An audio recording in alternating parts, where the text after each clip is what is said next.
नमस्कार, स्वागत है आप सभी का। आप देख रहे हैं गंगा सवेरा, आपके साथ मैं हूं राजीव ढोंडियाल। शुरुआत करेंगे गंगा सवेरा की बड़ी खबर से। सबसे पहले मथुरा से बड़ी खबर। 200 रुपए के विवाद में जमकर पथराव और फायरिंग हुई है। मथुरा से बुलेटिन में सबसे पहले बड़ी खबर, महज 200 रुपए के विवाद में पथराव और फायरिंग तक हुई है। आपसी कहासुनी के बाद दो पक्ष आपस में भिड़े। 4 लोगों के इस वक्त एक पक्ष के घायल होने की सूचना मिल रही है।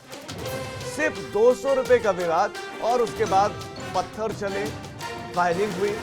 4 लोगों के इस वक्त घायल होने की सूचना मिल रहे हैं। पुलिस ने एक हमलावर को हिरासत में लिया है। यह थाना हाईवे इलाके के विकास नगर का मामला है। सिर्फ और सिर्फ 200 रुपए का विवाद। 200 रुपए के विवाद में यह सब हुआ है। 200 रुपए के विवाद में पत्थर चले हैं, ईंटें चली हैं, फायरिंग तक हुई है। उसके बाद पुलिस को रात को कॉम्बिंग करनी पड़ी। इस तरह की स्थितियां उत्पन्न हो गई।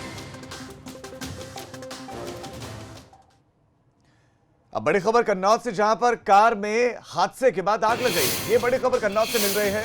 हादसे के बाद कार में अचानक आग लगी और कार सवार लोग, बताया जा रहा है कि बाल बाल बच गए। ये जानकारी मिल रही है कि जानमाल का नुकसान नहीं हुआ है।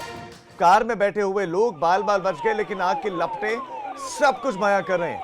सब कुछ आग की लपटें बयां कर रहे हैं। कार सवार लोग जान बचाकर वहां से फरार हो गए। कार में अवैध शराब भरी हुई थी। जानकारी ये मिल रही है कि अवैध शराब थी इस कार में और दिल्ली से लखनऊ ये कार सवार जा रहे थे और कार सवार लोगों की तफ्तीश में फिलहाल पुलिस जुट गई है।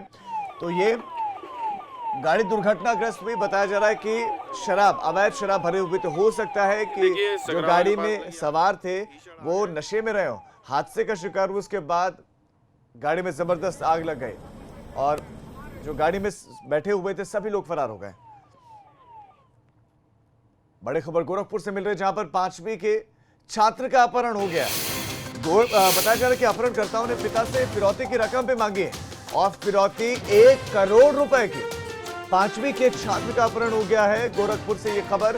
कानपुर की खबर, संजीत का अपहरण हुआ। 1 महीने तक पुलिस को कुछ नहीं मिला।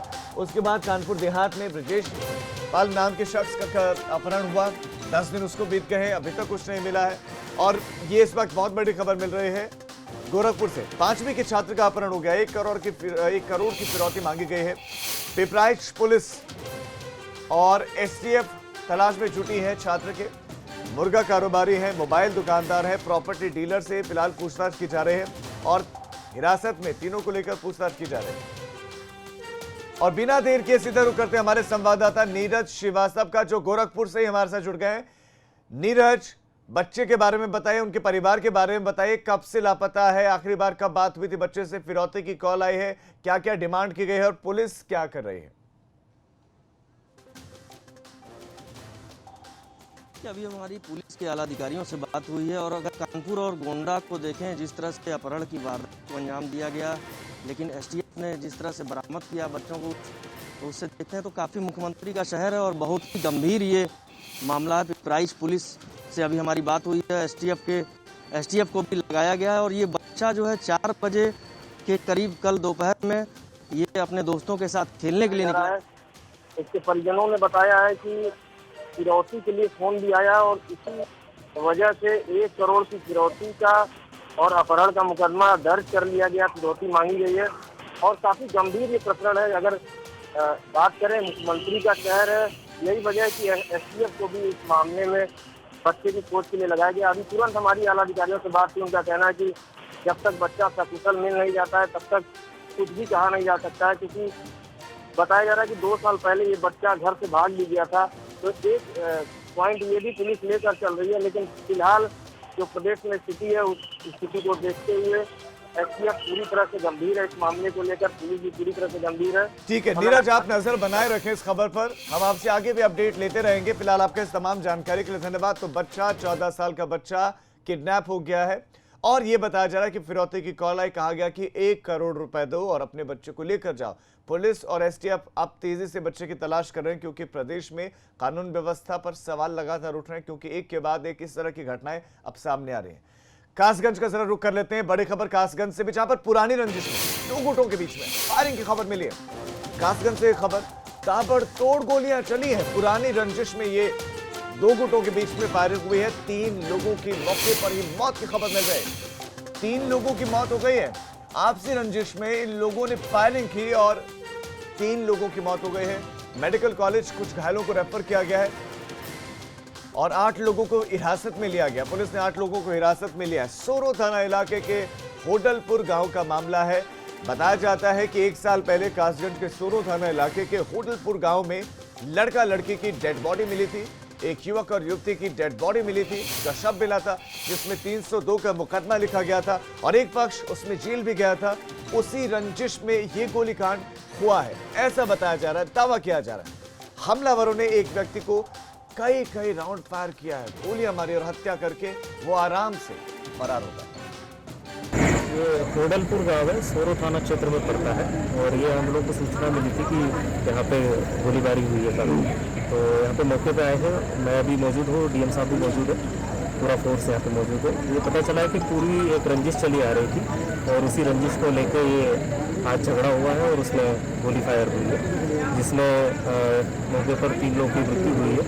बाकी हॉस्पिटल में उनको शिफ्ट किया गया है लोगों को। मौके पर अभी स्थिति कंट्रोल में है, सब फोर्स हमने डिप्लॉय किया है और सभी टीमें हमने लगाई है ताकि जो अभियुक्त जिन्होंने ये घटना को अंजाम किया है उनको जल्द से जल्द गिरफ्तार किया जा सके। कितने लोगों की हत्या हुई है?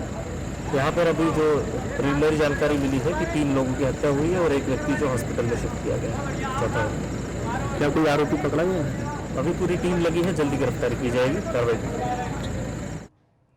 और इस खबर पर और ज्यादा जानकारी के साथ हमारे संवाददाता राकेश हमारे साथ जुड़ गए। राकेश, चूंकि रात का ये मामला है, दर्शकों को आप इस वक्त तक का जो कुछ अपडेट है वो बताएं कि जो घायल हैं उनकी हालत कैसी है, पुलिस ने कितने लोगों को गिरफ्तार किया है और क्या स्थिति वहां पर है। देखिए बता दो, ये घटना देश की है, बीतों दिन की घटना है। पुरानी खूनी रंजिश के चलते ये घटनाक्रम को अंजाम दिया गया है। इसमें पहले एक लड़की की ऑनर का मामला आया जिसमें इन 2 परिवारों के बीच में रंजिश बताई जा रही थी और उससे एक वादी पक्ष जो है जेल भी गया था। इसके पहले 2 दशक पहले एक हत्या हुई थी, उसमें जो एक मृतक पक्ष है उसका एक पूर्व प्रधान राज्यपाल है वो भी जेल गया था। तो जैसा कि आईजी अलीगढ़ रेंज दीपक रतन जी बता रहे हैं, एसपी सुशील ने भी कहा है कि ये पूरी तरह से पुरानी रंजिश परिणाम है और देर साल जैसे ही ये परिवार अपनी दुकान बंद कर रहा था, उसके पक्ष में ताबड़तोड़ फायरिंग की है। लगभग वासियों का कहना 50 राउंड पर फायरिंग हुई और जो मृतक है उनके कई गोलियां लगी हैं। तो ये पूरी तरह से नियोजित था, पूरी तरह से ये षड्यंत्र बनाया गया और ये ठीक है राकेश, आपका इस तमाम जानकारी के लिए धन्यवाद। तो 50 राउंड बताया जा रहा है फायरिंग हुई है। 50 राउंड फायरिंग में 3 लोगों की मौत हो गई, कुछ अस्पताल में भर्ती हैं, कुछ लोगों को पुलिस ने अभी गिरफ्तार भी किया है मामले में और पुरानी रंजिश में सब हुआ है। संत कबीर नगर से बड़ी खबर, जहां पर चुनावी रंजिश में प्रधान पुत्र की हत्या कर दी गई है। बड़ी खबर मिल रही है संत कबीर नगर से और चुनावी रंजिश में प्रधान के बेटे की हत्या का मामला सामने आया है। हॉकी, रॉड और डंडों से पीट कर प्रधान पुत्र को मार डाला गया है। बीच बचाव करने के लिए परिवार वाले आए, उनकी भी पिटाई हुई है। पुलिस ने शव को फिलहाल पोस्टमार्टम के लिए भेजा है। महुली थाना के चोलखरी गांव का मामला है। चोलखरी गांव में प्रधान पुत्र को मार दिया है। पुरानी रंजिश का मामला यहां भी बताया जा रहा है और ये चुनावी रंजिश है पहले की। चुनावी रंजिश में प्रधान के बेटे को मारा गया है, उसको बेरहमी से, हॉकी से, रॉड से, डंडों से पीटा गया। बीच बचाव करने के लिए परिवार आया। परिवार ने कोशिश की बच्चे को बचाया जा सके, लेकिन परिवार का जो सदस्य जाता उसके साथ ही लोग पिटाई करते, उसके साथ मारपीट करते और अब शव को पुलिस ने पोस्टमार्टम के लिए भेज दिया है। तो प्रदेश की कानून व्यवस्था एक बार फिर से सवालों में इसलिए क्योंकि आपसी रंजिश में गुटों का आपस में भिड़ना, इलाके का, समाज का माहौल खराब करना, प्रदेश में अपहरण की घटनाओं का बढ़ जाना, प्रदेश में मर्डर की घटनाओं का बढ़ जाना और छोटी छोटी बातों में लोगों का हिंसक हो जाना, ये सवाल उठा रहा है।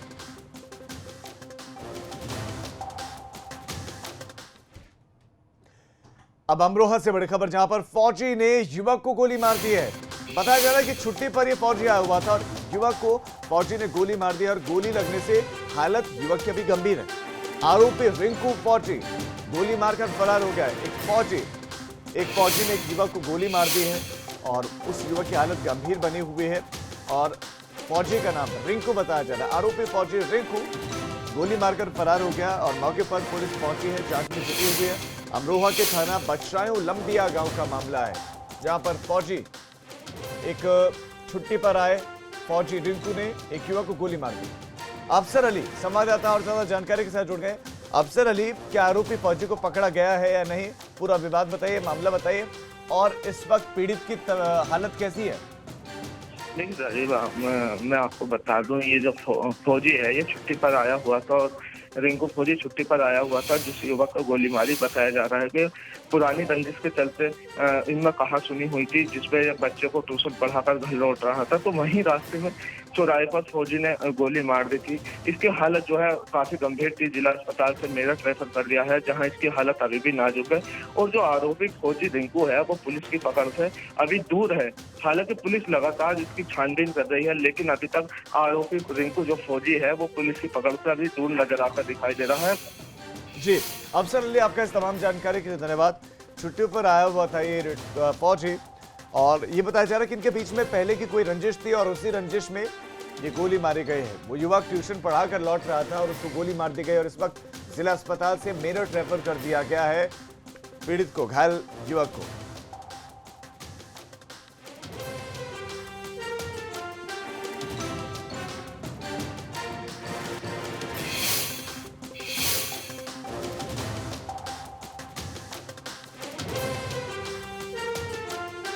तो छुट्टी पर आया हुआ था फौजी और छुट्टी पर आए फौजी ने एक युवक को गोली मार दी, और इसलिए मारी क्योंकि पुरानी रंजिश थी, पुराना द्वेष था मन में, पुराना गुस्सा था। और जैसे ये फौजी घर लौटा और उसके बाद तस्वीरें आप देखिए, तस्वीरें भी सामने आई हैं। बड़ा घर तो कौन रिंकू? रिंकू फौजी। हाँ, फिर उन्हें घर बढ़ के गोली मारी। ऐना दे घर। हाँ, और तुम ना थे घर? अरे मैं था, ये बैठे थे मैं घर इतना आया तो मार के चला गया हो। छोड़ दो।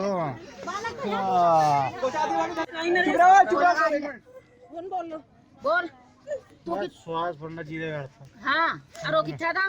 वो अच्छा था।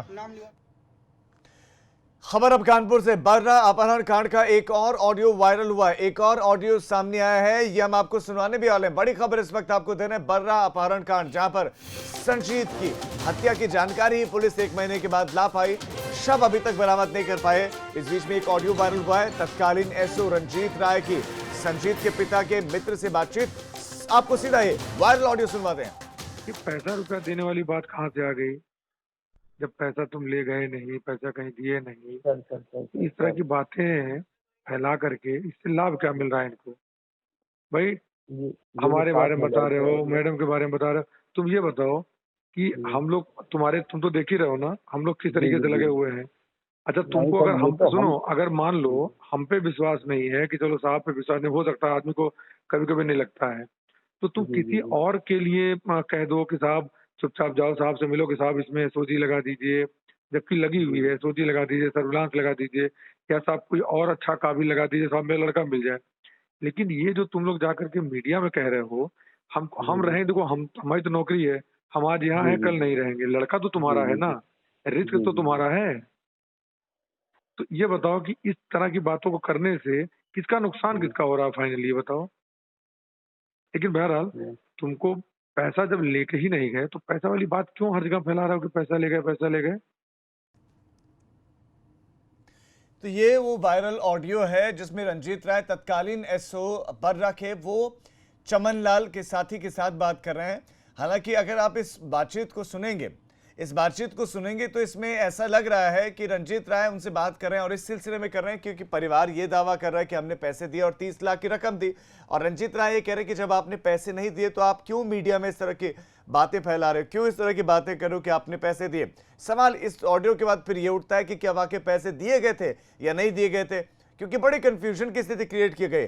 पहले कहा गया पैसे दिए गए, फिर कहा जाता नहीं दिए गए, फिर कहा जाता दिए गए लेकिन चूरण वाले नोट दिए गए, फिर कहा जाता कि दिए गए, फिर क्या। अब इस तरह का एक ऑडियो जिसमें ऐसा लग रहा है कि शायद नहीं दिए थे। पीएम मोदी आज नोएडा, मुंबई और कोलकाता में कोविड-19 जांच केंद्रों की शुरुआत करने वाले हैं और इसमें 3 राज्यों के मुख्यमंत्री कार्यक्रम में हिस्सा लेंगे। लखनऊ से सीएम योगी आदित्यनाथ, मुंबई से मुख्यमंत्री उद्धव ठाकरे और कोलकाता से मुख्यमंत्री ममता बनर्जी इस वीडियो कॉन्फ्रेंसिंग का हिस्सा बनेंगी। और जुड़ेंगी। साथ ही केंद्रीय स्वास्थ्य मंत्री डॉक्टर हर्षवर्धन भी कार्यक्रम से जुड़ेंगे। आपको बता दें कि तीनों शहरों में उच्च क्षमता वाली कोविड-19 परीक्षण सुविधाओं का शुभारंभ किया जाएगा, जिससे देश में परीक्षण करने की क्षमता बढ़ेगी और बीमारी की शुरुआती पहचान हो जाएगी। साथ ही वक्त रहते उपचार करने में तेजी आएगी। ये कार्यक्रम शाम 4:30 बजे होने वाला है। और हमारे संवाददाता अविनाश तिवारी का सीधा रुख कर लेते हैं, दिल्ली से हमारे साथ जुड़ गए। अविनाश, 4:30 बजे का वक्त बताया जा रहा है। 3 राज्यों के मुख्यमंत्री बताया जा रहा है। मुख्यमंत्री योगी आदित्यनाथ, उद्धव ठाकरे और ममता बनर्जी जुड़ेंगी। तो कहां पर इनकी शुरुआत होने वाली है? नोएडा में बताया जा रहा है। और कहां पर इन लैब्स की शुरुआत होगी? क्षमता इनकी किस तरह की होगी? बिल्कुल राजीव, अगर बात करें तो प्रधानमंत्री नरेंद्र मोदी 4:30 बजे देश के 3 अलग अलग जगहों पे ये एक आधुनिक लैब का जो है उद्घाटन करेंगे, जिसमें कि रोजाना 10,000 कोविड टेस्ट हो सकेंगे।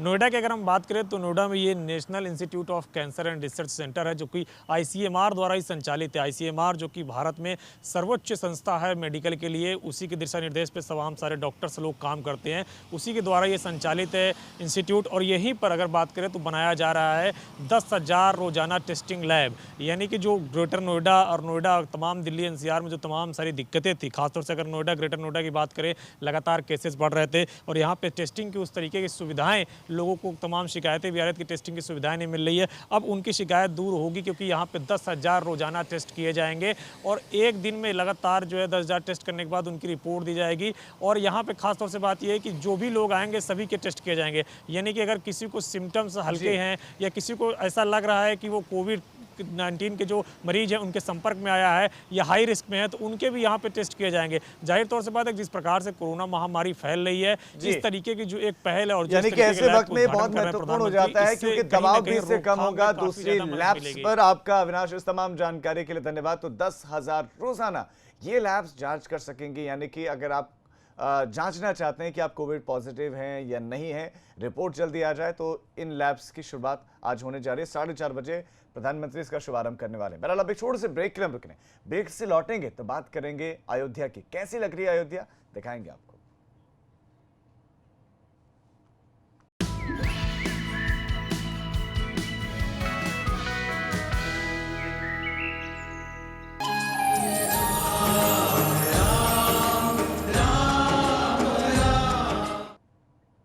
ब्रेक के बाद आप सभी का स्वागत है। अयोध्या में राम मंदिर निर्माण के लिए 5 अगस्त की तारीख को मुकर्रर किया गया है। 5 अगस्त को होने वाले भूमि पूजन को लेकर तैयारियां जोरों पर है। पीएम मोदी 5 अगस्त को अयोध्या आ रहे हैं, वहीं भूमि पूजन वो करेंगे, लिहाजा इसके लिए अयोध्या के मुख्य द्वार पर गेट बनाए जा रहे हैं और अयोध्या के सभी मठ मंदिरों पर लाइटिंग की जा रही, सभी रास्तों पर लाइटिंग की जा रही। साथ ही रामनगरी को स्वच्छ और सुंदर बनाने का काम भी अयोध्या का प्रशासन तेजी से कर रहा है। आपको बताते हैं कि अयोध्या के बाईपास का निर्माण और सौंदर्यीकरण का काम किया जाएगा, जिसके लिए 55 करोड़ रुपए का बजट रखा गया है। इस राशि से भगवान श्री राम की जन्मभूमि अयोध्या को national highway authority of India 2 तरह के काम करेगा, जिससे केवल अयोध्या में आवागमन सुगम होगा, बल्कि श्री राम की जन्मभूमि का सौंदर्यीकरण भी होगा। और रुक करते हमारे संवाददाता शैलेश अरोड़ा का। शैलेश, आप बताएं किस तरह की तैयारियां हैं, कितना खूबसूरत बनाया जा रहा है अयोध्या को, स्वच्छता अभियान चलाया जा रहा है, तो ये सारी जानकारियां देर साथ साथ हम चाहते हैं कि तस्वीरों के माध्यम से आप दर्शकों को बताएं। राजीव, देखिए अयोध्या नगरी में ये जो दिन है ये सैकड़ों साल के बाद आ रहा है और इसी वजह से यहाँ पर कोई कोर कसर नहीं छोड़ी जाएगी। अब आपको सीधे तस्वीरें दिखाते हैं अपने दर्शकों को कि आप देखिए किस तरह से यहाँ पर हम अयोध्या में इस समय मौजूद हैं। और यहाँ आप ये देखिए एक बल्लियाँ लगी हुई हैं, ये गेट है जिसका निर्माण किया जा रहा है। परसों मुख्यमंत्री का दौरा हुआ, उसके बाद उन्होंने जो निर्देश दिए और उसके क्रम में ही ये सारे काम कल से शुरू हो गए। और आप देखिए ये गेट, क्योंकि अभी देखिए शुरुआती दौर के काम है, इसलिए गेट जो है एक फ्रेम बनकर पूरा तैयार हो गया है। इसके अलावा हम बात करेंगे, जितनी आप स्ट्रीट लाइट्स यहाँ पर देख पा रहे हैं, इनके ऊपर भी लाइटिंग पूरी होगी। इसके अलावा ये जो दुकानें हैं, इनके आगे सूत्रों की माने तो यहाँ पर पूरे पर्दे लगा दिए जाएंगे पूरे रूट पर, और उसके बाद वहाँ पर भी पूरा लाइटिंग का काम किया जाएगा। बात करें अगर मुख्य आयोजन की, तो जिस दिन ये आयोजन होगा तो प्रधानमंत्री गर्भगृह में होंगे, तो बाकी लोग जो हैं, जो मंत्रीगण हैं, कई मुख्यमंत्री, ये सब लोग प्रार्थना स्थल पर हाथ जोड़कर पूजन अर्चन करेंगे। इसके अलावा अयोध्या नगरी को सजाने संवारने का जो काम चल रहा है, इसी बीच में जब NHAI ने 55 करोड़ रुपए की स्वीकृति दी है तो उसमें देखिए दो तरह के काम हैं। 40 करोड़ रुपए बाईपास के लिए दिए गए हैं और 15 करोड़ रुपए सौंदर्यीकरण के लिए। ये बाईपास का निर्माण पहले से हो रहा है और करीब 30% काम हो चुका है और बताया जा रहा है कि अब राशि और आ रही है और ये माना जा रहा है कि अगले साल मार्च अप्रैल तक ये काम भी पूरा कर लिया जाएगा। जो सौंदर्यीकरण का हिस्सा होगा, पहले देखिए माफ़ कीजिएगा, बाईपास के अगर हम फायदे बता दें यहाँ पर, तो उसका जो सबसे बड़ा फायदा होगा, अगर किसी को अयोध्या में नहीं आना, इससे आगे कहीं जाना है, तो सीधे बाईपास होकर निकल जाएगा। दो फायदे होंगे, उसको कम समय लगेगा। दूसरा, अयोध्या जो मुख्य नगरी है, यहाँ पर एक तो जाम की समस्या नहीं होगी, प्रदूषण नहीं होगा, ये फ़ायदा मिलेगा। दूसरी चीज़ जो सौंदर्यीकरण है, उसमें LED लाइटिंग होगी, उसमें फव्वारे लगाए जाएंगे, वॉल पेंटिंग्स होंगी, प्रभु श्री राम के वृत्तांत जो हैं वो दीवारों पर नज़र आएंगे और इसी तरह से जो पिलर्स होंगे उन पर भी पेंटिंग और काफ़ी उन्हें रंगीन करने का काम किया जाएगा। तो ये सारी तैयारी यहाँ पर है। लाइटिंग की अगर बात करें तो जो मंदिर है वहाँ पर पूरी लाइटिंग की जा रही है, उनको हर जगह पर। और दो चीज़ें देखी रहेंगी, एक तो लाइटिंग की जाएगी, दूसरा 4 और 5 अगस्त की जो तारीख है उसमें जो रोशनी होगी, जो जगमगाएगा ये अयोध्या नगरी, वो सिर्फ उन झालर की रोशनी से नहीं जगमगाएगा, बल्कि वो जगमगाएगा दीपों से। वो दीप जो दीपावली में जलाए जाते हैं और एक और दीपोत्सव का यहाँ पर आयोजन होगा। घर घर में लोगों को कहा गया है कि आप बाहर ना निकलें क्योंकि कोरोना का दौर है, लेकिन अपने घरों पर दीप जलाएं। अगर क्या शैलेश आज भी कोई आने वाला है व्यवस्थाओं को देखने के लिए, तैयारियों का जायजा लेने के लिए, क्योंकि मॉनिटरिंग तो खुद मुख्यमंत्री भी कर रहे हैं, तो क्या आज कोई आने वाला है, कोई देखेगा वहां? राजीव देखिए यहाँ पर क्योंकि इस समय कोरोना का समय है तो बहुत सारे मूवमेंट ऐसे भी हो रहे हैं जो अचानक वाले हैं, तुरंत प्लान वाले। हालांकि अगर हम कल की बात करें तो कल यहाँ पर डिप्टी CM केशव प्रसाद मौर्य का आना प्रस्तावित है। वो कल यहाँ पर आएंगे, लगभग 10 बजे का समय माना जा रहा है जब केशव मौर्य यहाँ पर पहुँचेंगे, पूरी तैयारियों का जायजा लेंगे, यहाँ पर रुकेंगे। इससे पहले आज की अगर बात करें तो फिलहाल अभी किसी मंत्री का शेड्यूल नहीं आया है, लेकिन इस बात से इनकार नहीं किया जा सकता कि अचानक कोई अधिकारी यहाँ पर, कोई बड़ा अधिकारी आ जाए या मंत्रिमंडल से किसी को भेज दिया जाए इन तैयारियों का जायजा लेने के लिए, क्योंकि लगातार मॉनिटरिंग की जा रही है। मुख्यमंत्री ने खुद बागडोर संभाली है इस आयोजन को लेकर, एक एक चीज़ की निगरानी वो कर रहे हैं। मुख्यमंत्री के जो खास अधिकारी हैं वो इसकी पूरी निगरानी कर रहे हैं। तो इस बात से बिल्कुल इनकार नहीं कर सकते कि आज भी कुछ यहाँ पर। शैलेश, आपका इस तमाम जानकारी के लिए धन्यवाद। तो लाइटिंग से लेकर स्वच्छता से लेकर सारी चीजें के रंगाई पुताई का काम सब वहां पर किया जा रहा है, खूबसूरत बनाया जा रहा है अयोध्या नगरी को। इस बुलेटिन में फिलहाल इतना ही, लेकिन उत्तर प्रदेश और उत्तराखंड की तमाम खबरों के लिए आप देखते रहिए ABP गंगा।